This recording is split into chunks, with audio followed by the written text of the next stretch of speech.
कि मोदी का दिमाग ठंडा रहता है। विपक्ष के सवालों से, देश की आवाज उठने से, ट्रंप की धमकी से, पाकिस्तान की धमकियों से मोदी का दिमाग सुन्न हो चुका है। सुन्न और ठंडे में क्या फर्क है, दर्शक खुद समझ लेंगे। देश ये जानना चाहता है मोदी जी की रगों के अंदर जो सिंदूर गर्म वाला बह रहा है, ये गर्म सिंदूर तभी माना जाएगा जब उन 4 आतंकवादियों का पता मिल जाएगा। और अगर उन 4 आतंकवादियों का पता ना मिला तो फिर लोग बाग मोदी जी की नसों में लिपस्टिक सोचेंगे, मोदी जी की नसों में काजल सोचेंगे, मोदी जी की नसों में बहता हुआ जो है वो फाउंडेशन सोचेंगे। और मोदी जी को जयशंकर जो उन्हीं के विदेश मंत्री है, उनका भी जवाब देना पड़ेगा कि आखिर मुखबिरी हो कैसे गई, जैसे ज्योति मल्होत्रा को ढूंढ कर लाया गया। नमस्कार, स्वागत है आपका। मेरा नाम है विपिन बेबाक, मेरे साथ मेरे सहयोगी शादाब रिजवी। धन्यवाद साहब। कांग्रेस नेता राहुल गांधी ने पीएम मोदी से 3 सवाल किए हैं। सवाल कितने भी करते रहो, लेकिन जवाब मिले तब ना। ये आतंकवाद, पाकिस्तान के बयान और अमेरिकी राष्ट्रपति डोनाल्ड ट्रंप के भारत पाकिस्तान के बीच मध्यस्थता के दावे पर राहुल ने अपने एक्स पोस्ट में पूछे सवालों के साथ पीएम मोदी के राष्ट्र के नाम संबोधन की वीडियो क्लिप भी अपनी जोड़ी है। इसमें पीएम मोदी कहते सुनाई दे रहे हैं कि पाकिस्तान की तरफ से जब ये कहा गया कि उसकी ओर से आगे कोई आतंकी गतिविधि और सैन्य दुस्साहस नहीं दिखाया जाएगा, तो भारत ने भी उस पर विचार किया। राहुल ने एक्स पोस्ट में लिखा, मोदी जी खोखले भाषण देना बंद कर दीजिए, सिर्फ इतना बताइए आपने भारत के सम्मान से समझौता कर लिया। राहुल के पीएम से 3 सवाल। आतंकवाद पर आपने पाकिस्तान की बात पर भरोसा क्यों किया? आतंकवाद पर आपने पाकिस्तान की बात पर भरोसा क्यों किया? ट्रंप के सामने झुककर आपने भारत के हितों की कुर्बानी क्यों दी? आपका खून सिर्फ कैमरे के सामने ही क्यों गर्म होता है? राहुल गांधी का यह बयान पीएम मोदी के गुरुवार को राजस्थान के बीकानेर में दिए बयान के बाद आया है। पलाना इलाके सभा के दौरान पीएम ने कहा कि पाकिस्तान भारत से कभी सीधी लड़ाई नहीं जीत सकता, इसीलिए आतंकवाद को भारत के खिलाफ हथियार बनाता है। पाकिस्तान एक बात भूल गया कि अब माँ भारती का सेवक मोदी यहाँ सीना तान कर खड़ा है। मोदी का दिमाग ठंडा है, ठंडा रहता है, लेकिन मोदी का लहू गर्म है। अब तो मोदी की नसों में लहू नहीं, गर्म सिंदूर बह रहा है। ऑपरेशन सिंदूर ने आतंकवाद से निपटने के 3 सूत्र तय किए। पहला, भारत पर आतंकी हमला हुआ तो करारा जवाब मिलेगा। समय हमारी सेना तय करेगी, तरीका भी हमारी सेना तय करेगी और शर्त भी हमारी होगी।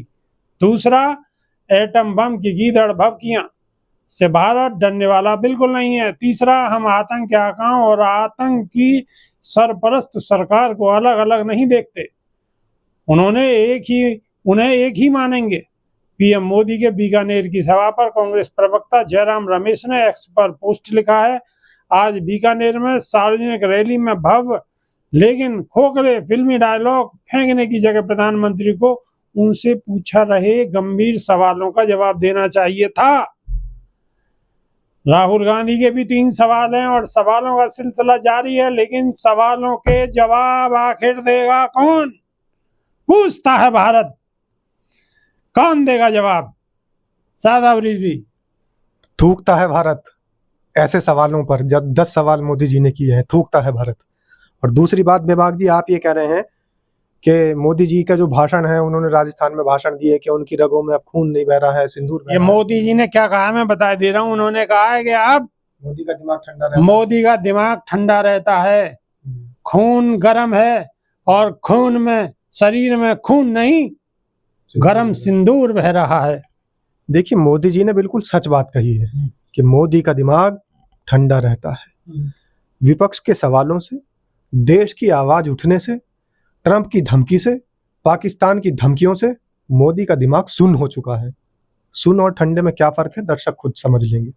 अब उन्होंने सुन्न शब्द का इस्तेमाल नहीं किया, ठंडे का इस्तेमाल किया है, लेकिन सच बताया मोदी जी ने पहली बार इस देश की जनता के सामने। मतलब आप ये कहना चाह रहे हो मोदी जी ने जो कहा है कि ठंडा रहता है, आप कह रहे हो मोदी जी का दिमाग सुन्न रहता है, सुन्न पड़ चुका है। बिल्कुल। सुन्न, एक तो सुन्न होती है, एक और शून्य होती है, तो इनमें से दोनों में से बताइए। दिमाग जैसे सुन्न पड़ जाता है, बहुत सारे लोग जान चुके होंगे। दिमाग सुन्न, कई लोग तो सुन्न करने के लिए दिमाग को ना जाने कितने तरह तरह के नशे करते हैं। कोई अफीम का नशा करता है, कोई वीट का नशा करता है। ओहो, वो वाला सुन्न, दिमाग कफ्यूज उड़ जाने वाला सुन्न। तो मोदी जी ने खुद कहा कि दिमाग ठंडा यानी सुन्न पड़ चुका है। किससे? अमेरिकी ट्रंप की धमकियों से। व्यापार खत्म कर देंगे, पाकिस्तान का बार बार सीज फायर उसे देख करके, और इस देश के 145 करोड़ लोगों के सवाल से। लोग सवाल कर रहे हैं कि वो 4 आतंकवादी कहाँ गए, मोदी जी हमें तो बस वो बता दीजिए। क्यों बता दीजिए?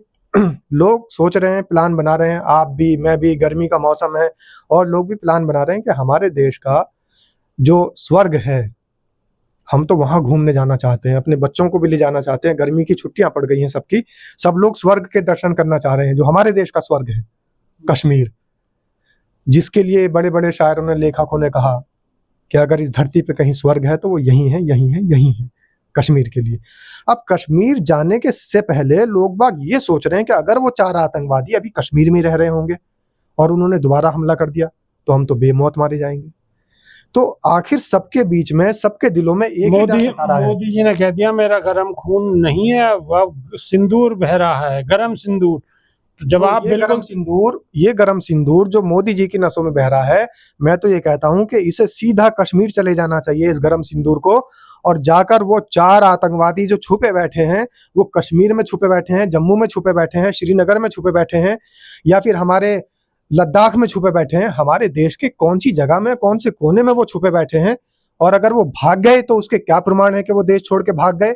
देश ये जानना चाहता है मोदी जी की रगों के अंदर जो सिंदूर गरम वाला बह रहा है, ये गरम सिंदूर तभी माना जाएगा जब उन 4 आतंकवादियों का पता मिल जाएगा। और अगर उन 4 आतंकवादियों का पता ना मिला तो फिर लोग बाग मोदी जी की नसों में लिपस्टिक सोचेंगे, मोदी जी की नसों में काजल सोचेंगे, मोदी जी की नसों में बहता हुआ जो है वो फाउंडेशन सोचेंगे, न जाने कितने मेकअप के सामान सोच लेंगे, पता नहीं कौन क्या सोचेगा।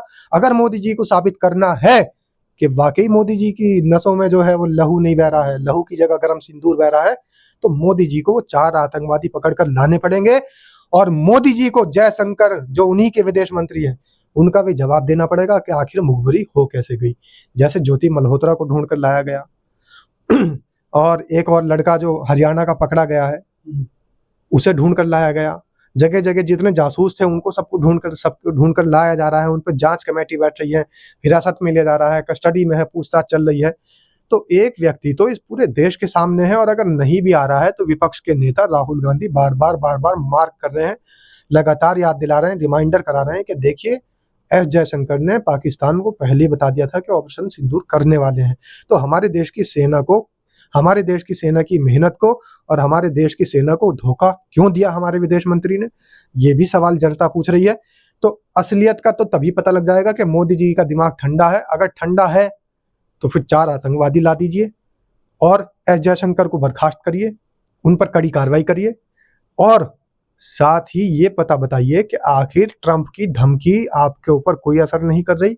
जो टुच्चा और जो नालायक नापाक देश पाकिस्तान है, जिसकी कोई औकात नहीं, उसकी औकात इतनी ज्यादा कैसे बताई जा रही है विदेशों के द्वारा।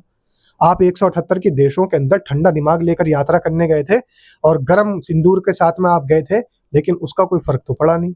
तो इसलिए हमें तो ऐसा लगता है, इस देश की पूरी जनता को ऐसा लगता है कि मोदी जी का दिमाग ठंडा नहीं, सुन्न हो चुका है। मोदी जी का दिमाग ठंडा है, शरीर में खून नहीं बह रहा, गरम सिंदूर बह रहा है। अब ये तो मोदी जी बेहतर जाने या मोदी जी के डॉक्टर बेहतर तरीके से जाने, लेकिन देश तो सिर्फ ये जानना चाहता है कि वो 4 आतंकवादी कहाँ हैं जिन्होंने इतना घृणित काम किया और हमारे 26-27 लोगों की जिंदगी ले ली।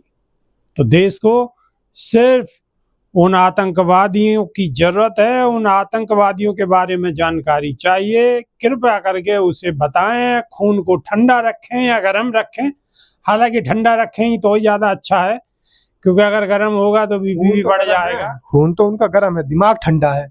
जो सोचने समझने की क्षमता में जहाँ गर्मी होनी चाहिए वो दिमाग ठंडा है। तो ये दिमाग पाकिस्तान के सामने ठंडा हो जाता है और इनका खून कैमरों के सामने गर्म हो जाता है और वो सिंदूर में बदल जाता है। अरे दिमाग अगर कैसा भी है तो डॉक्टर को दिखाओ, लेकिन देश को सिर्फ 4 आतंकवादियों के बारे में बताओ। अभी के लिए सिर्फ इतना ही। नई वीडियो में फिर रूबरू होंगे। बहुत बहुत शुक्रिया, धन्यवाद, नमस्कार। धन्यवाद साहब।